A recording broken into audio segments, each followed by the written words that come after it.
Bienvenue à toutes et à tous. C'est parti pour une nouvelle exploration mathématique. Une émission proposée par Math Carré, vous savez, notre service de soutien scolaire pour le collège, le lycée et même après le bac. Aujourd'hui, on plonge dans un sujet fondamental du programme de première spécialité maths, les variables aléatoires réelles. Notre but comprendre ensemble ce que c'est, comment ça marche et surtout à quoi ça sert concrètement. Prêt à décortiquer ça? Allons-y. On va voir la définition, la loi de probabilité et puis l'espérance, la variance, des outils essentiels. Alors pour démarrer, on a toujours une expérience aléatoire, avec ses résultats possibles, l'univers oméga. Mais la variable aléatoire, qu'est-ce que c'est exactement là-dedans? Alors, euh, une variable aléatoire réelle, x, la plupart du temps, c'est une fonction en fait. Rien de plus. Elle prend chaque résultat possible de l'expérience, chaque issue dans oméga, et elle lui colle une étiquette, un nombre réel. Par exemple, si on lance un dé, l'issue c'est tombé sur la face 4. La variable x pourrait juste être le nombre 4. Elle transforme le résultat brut en un chiffre. Ah oui, d'accord, c'est une sorte de traducteur numérique de l'expérience. Exactement. Et d'ailleurs, on a une notation pour ça. P de x égale a, c'est la probabilité que notre variable x prenne la valeur spécifique a. Ok, je vois. Et une fois qu'on a cette variable x, comment on décrit l'ensemble des nombres qu'elle peut prendre et leurs chances respectives? C'est ça, la loi de probabilité? Tout à fait. Définir la loi de probabilité de x, c'est juste faire la liste.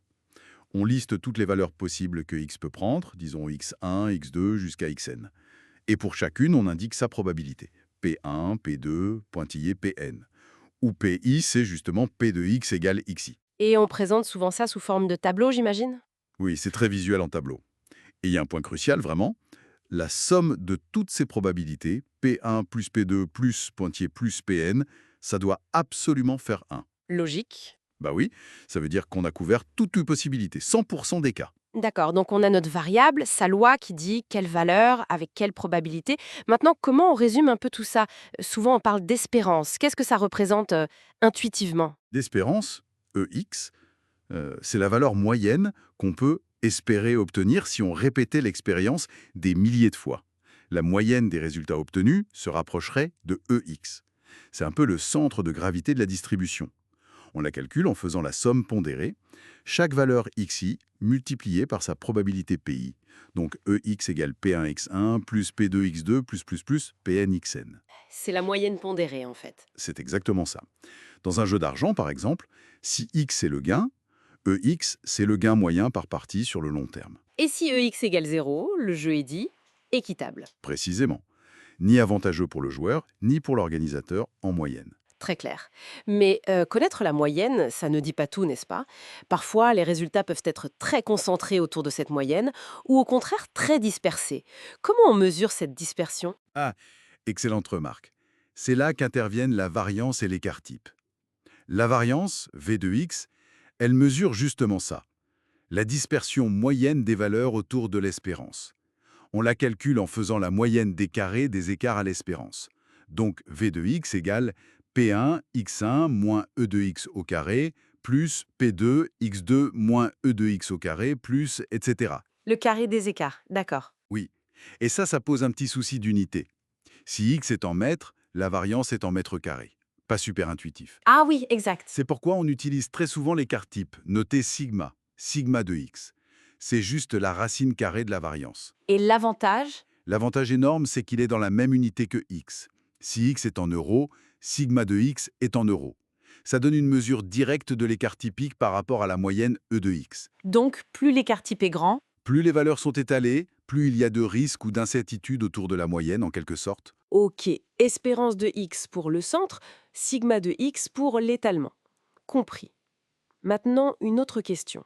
Si on transforme notre variable x, disons on prend y égale ax plus b.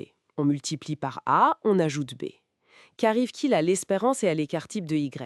Oui, c'est une transformation fréquente. Heureusement, les règles sont assez simples. Pour l'espérance, c'est linéaire. E de ax plus b est simplement égal à a fois E de x plus b. L'espérance suit la transformation. Logique ça. Si on double les gains et on ajoute 10 euros, l'espérance double et on ajoute 10 euros. Exact. Pour la variance, par contre, attention. Ajouter B, ça décale tout, mais ça ne change pas la dispersion. Donc, B n'a pas d'effet sur la variance. Ah, intéressant. Par contre, multiplier par A, ça change l'échelle. Et l'effet est quadratique. V de AX plus B égale A au carré V de X.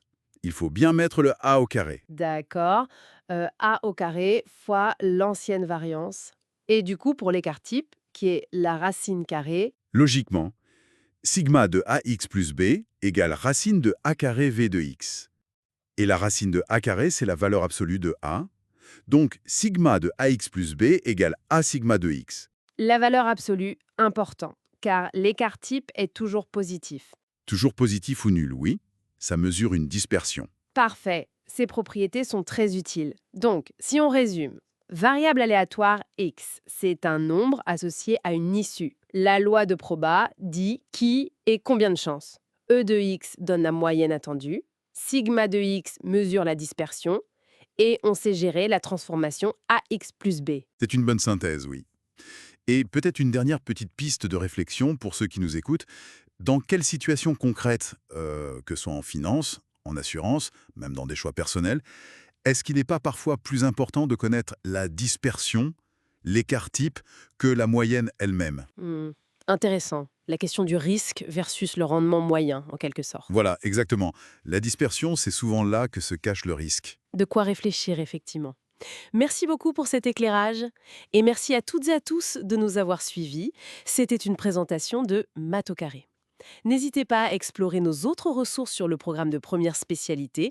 On a des épisodes sur la dérivation, la fonction exponentielle, le produit scalaire et bien d'autres sujets encore. À très bientôt pour une nouvelle exploration mathématique.